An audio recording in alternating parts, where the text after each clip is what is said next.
Hello, today we're going to talk about getting your new puppy all settled into your house. To start, I want to talk about sleep. Sleep is one of the most important things for our puppies. They should be sleeping approximately an hour and a half to 2 hours for every hour to 2 hours they are up, depending on their age. Often you'll tell that your puppy needs sleep because they'll get extra fresh. They'll start biting, they might start getting more destructive, they might even be zooming around. If you notice that your puppy is really kind of struggling to make good choices, and you think back and you go, oh, it's been a little while since they've slept, they really probably should go down for a nap. And starting with appropriate wake-sleep schedules right now means that they are much more likely to have more solid emotional regulation as they get older. So if you have a puppy and it needs to go down for a nap, a lot of times they don't want to put themselves down for a nap. In that case, I might put them on leash in the house and kind of take away the fun and the play, let them figure it out, and let them settle down. They might struggle and they might fuss at first. That's totally okay. We're just not feeding into it and we're letting them figure it out. They're not hurting, they're just frustrated, just like a toddler. Similarly, you can also do the same thing for a crate. Some people prefer not to do that because, again, they can get really fussy. But if your puppy does do that and they get used to it, that's a great skill as well. Sometimes I'll just put puppies in there when they're nice and tired. I might put a chew in there and they'll chew it kind of until they fall asleep, and that can be really helpful. Puppies obviously should also be sleeping at night, so be aware of that. Speaking of sleeping at night, let's talk a little bit more about crating. As I said, I like to give my puppies chews in the crate. It helps them learn how to settle into the crate. So you could do meaty bones. We don't want to use cooked ones because they're more likely to shatter. You could do stuffed Kongs or topples. You could stuff them with a little bit of peanut butter and their kibble or yogurt, kind of whatever works best for your puppy's tummy. Pumpkin's also an option, and you can freeze those. Especially if it's frozen, it can help their teeth while they're teething. It can help them to feel more comfortable. And again, it gives them something that's nice and relaxing and soothing. Chewing and licking are soothing activities for our puppies. At night, I do prefer to have my puppy's crate next to my bed. So if you have your crate in the other room, your puppy's much more likely to fuss and get upset. I find if I have the crate in the room with me, they still might fuss for a little while when I first get them in there. But they do settle quicker. I don't scold my puppy if they are making noise or if they're upset. Usually what I'll do, if anything, is I'll shift around a little bit in bed so that I make a little bit of noise without acknowledging them or their fussing, so I don't want to feed into the fussing. But it kind of lets them know that I'm there and that they're not alone, and I find that does help them settle down really quickly. I do recommend that we crate our puppies at night. The reason being, we don't want your puppy to wake up in your bed and then kind of sneak off to go to the bathroom. A young puppy will still have to wake up often in the middle of the night to go to the bathroom, and we want to make sure that they're learning the appropriate habits for that. If they're in a crate, they are much more likely to wake us up in order to go to the bathroom. Moving on to potty training. So crates are something that I use for potty training. Generally, puppies do not want to potty in their sleep area if they can help it. So puppies should be going out probably every 1 to 3 hours. It depends on your puppy and their age. I recommend keeping a chart or a sheet of paper where you keep track of when your puppy is going to the bathroom. Did they have any accidents throughout the day? That gives you an accurate measure of how long your puppy can hold it for. Were you thinking they can hold it for 2 hours and it's really only an hour and a half?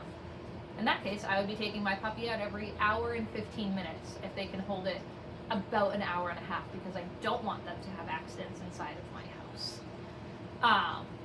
If we're getting closer to that hour and a half range, I would put my puppy on a leash or in a crate or in a playpen in the house so that I can keep a closer eye on them. And again, they're less likely to go potty in a restricted area, and they're much more likely to tell me that they need to go.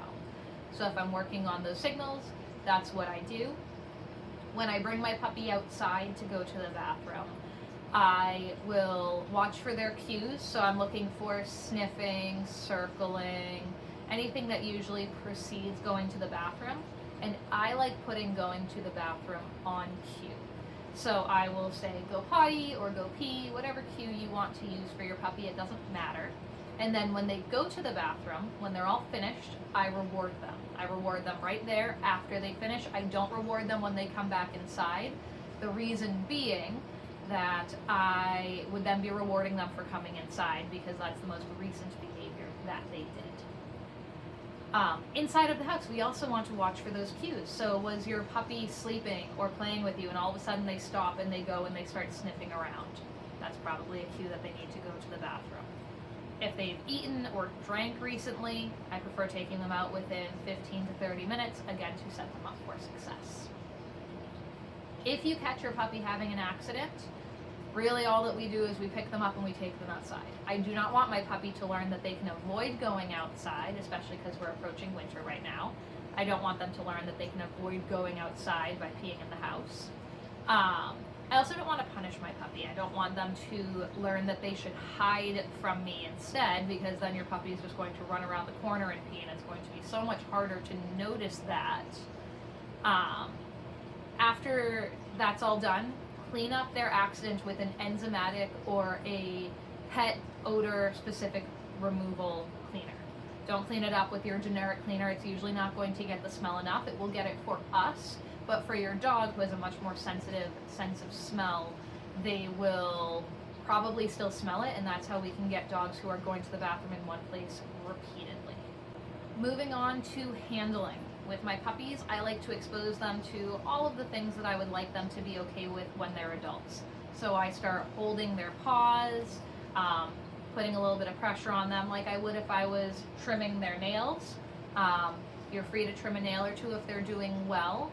I like to start doing this when they're young. I don't want to start trying to trim my puppy's nails at a year if I can help it, because if I can do it at 8 weeks and they get used to it and I do little nail trims every week, it makes it so much easier and more pleasant.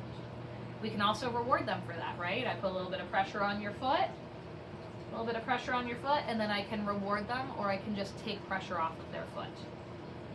I also like doing handling exercises on their face, checking teeth, checking eyes, checking ears, a little bit of maybe traction on their tail, not hard, but tails tend to be a sensitive spot for our dogs, so I do want them to be okay with being handled. I also do some restraint exercises, so I'll hold my puppy to my body a little bit, and I'll wait, I let them squirm, and then I wait until they settle, and then pressure is released. You can do a similar one with collars, where I hold, let them squirm a little bit, or if they don't, fantastic, and then I release. This makes going to the vet so much easier, and it also teaches them a little bit of frustration tolerance. A lot of dogs do not like hugs and things like that. I do not recommend that you hug your dog frequently, or that you let kids come over and lay on your dog or hug them. That makes dogs feel very unsafe. But I find that this builds in a little bit of a safety net if people do end up doing that, because we can't always control the public.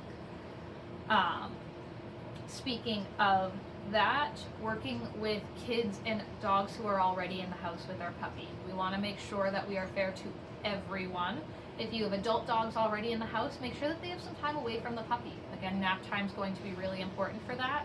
They also might want a higher place where they can get away from the puppy and not have to interact with them.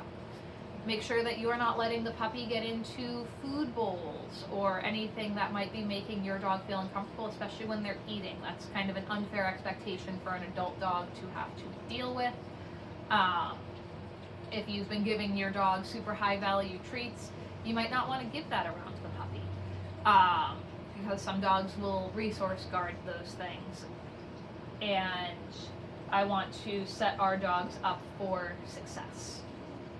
If I'm giving one dog attention, I do also like to start to teach the puppy, like, if I'm giving you attention, I'm giving you attention, and I teach the other dog that they can wait their turn, and vice versa.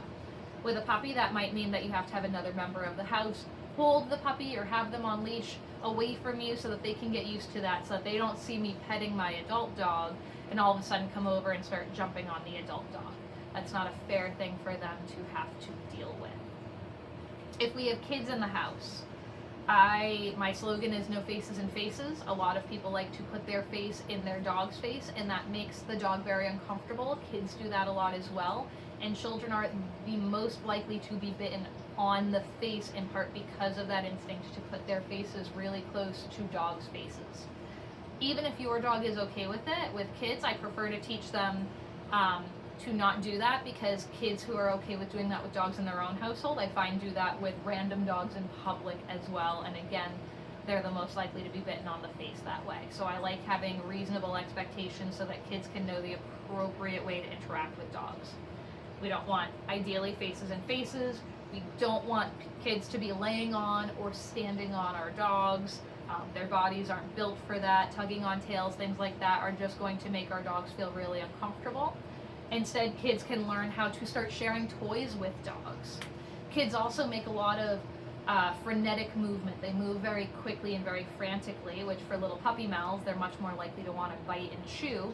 So instead, teaching kids to play with puppies with toys can be much more beneficial, so that they don't get chomped on quite as much, which in turn makes them shriek and makes them that much more exciting for the puppy. So I find it tends to be a feedback loop. So encouraging calm interactions, especially with young kids, so that they don't solicit unintentionally chomping from puppies, and playing with toys, be it, they play fetch, or they're playing tug, can be really, really helpful to build a solid relationship. Moving on, I do really like to have rewards with me in the house. I try and set my puppies up for success. So that's leashing in the house. I have playpen set up in my house for my puppy. I have treats available on me. A lot of times we want to release our puppies into our house and just give them a lot of freedom, but they're not ready for that. They're babies, so that's when they start having a lot of accidents, and they're chewing on our baseboards and chewing on our cords and everything like that, and just getting into a lot of things and practicing behaviors that we don't want them to do. Instead, if we give them a little bit less freedom and we shape the behaviors that we want them to have, then it makes it a lot easier. So I have treats on me. If my dog does something that I like, then I reward that. I make it so they want to do that behavior more. Something that I might like is even something like picking up items for me. Let's say we have a retriever and it's naturally going to like picking things up. If it picks up my shoes and starts carrying them around, my response is going to be, "Oh, thank you, puppy, that's so nice." And I can get the puppy to bring that over to me. And then I take the shoe and I can give the puppy a little pet. I don't make a huge deal out of it. I don't want them to start stealing my shoes all the time. But it actually ends up being significantly calmer and less reinforcing or scary, depending on the puppy, than me getting up and chasing them around. A lot of puppies like to play keep away, so if I'm chasing them around, that chase becomes part of a game. So now they learn to steal things from you and run away, which is the last thing I want my puppies to do. It encourages an unwanted behavior, and they're much more likely to develop resource guarding because of that. Last thing I want to talk about is socialization.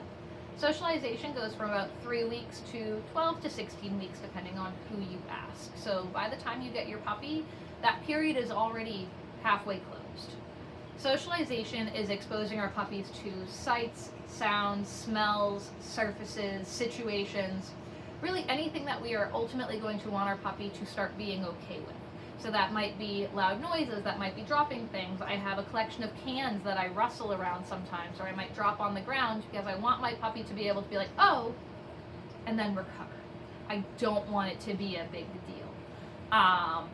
Different surfaces, linoleum, carpet, uneven surfaces that move, something that wobbles a little bit is great for your puppy to build confidence on, build proprioception, build awareness of their body as they are growing. For people, we want to introduce them to men, women, kids, and multiples of everything. I don't want to introduce them to one child and be like, "Oh, my puppy's going to be great with children now." That's not how that's going to work, generally. So I do like to bring my puppies around when it's safe to dog-friendly areas, but again, I'll do it in a way that I can maximize their safety. So if it's an area where maybe a couple more dogs have been than I would ideally like, maybe I'll bring my puppy around in a cart, or I will carry them. I'm okay with them meeting new people, but maybe I have them hand sanitize first. So that my dog can get all of that exposure and we can mitigate risk before they've had all of their vaccines. Obviously, in an area where maybe you have high parvo, our expectations are going to be a little bit different because we do have to prioritize safety, but know your area, know the risks for your puppy, so that they can start getting all of that really beneficial exposure. To, again, things that we'll want them to be okay with later on in life. Making loud noises, what are they going to hear when they get older? They're going to have fireworks, we're going to have storms, parades that they might go to or live near, all different types of things that we can't necessarily control all of the time, but I do want my puppy to be able to recover from it, especially when they get older. On the topic of socialization, let's talk about fear periods. So fear periods are natural developmental periods for puppies. Usually they get their first one around 5 weeks old, and they tend to get their second one around 8 to 9 weeks old, which is when most puppies are going home. So if your puppy went from being really confident one day to all of a sudden a little bit unsure of things, that is perfectly normal. In fear periods, we let our puppies have a little bit of downtime. We're not pushing them, because they can have what's called single event learning right now. So now wouldn't be the time where I suddenly expose them to my tin cans, and I wouldn't be like, oh, tough it up, puppy, you'll figure it out. They're more likely to learn to be afraid of those noises than anything. So be aware if you see a sudden shift in your puppy's behavior around that time frame. They get another one after about 6 months old, but it can vary based off of our dogs. So just be aware if you had a puppy or a dog who was feeling really confident and all of a sudden they're just a little bit unsure. Sometimes we just want to ride out that wave, make things a little bit easier, again, bring back rewards if we weren't already doing that, so that they can get over that little bit of a fear period, which usually lasts about a weekish, couple of days to a week, and then ideally they grow and they are on the other side of it. Thank you so much. I hope that that was really helpful for setting you and your puppy up for success.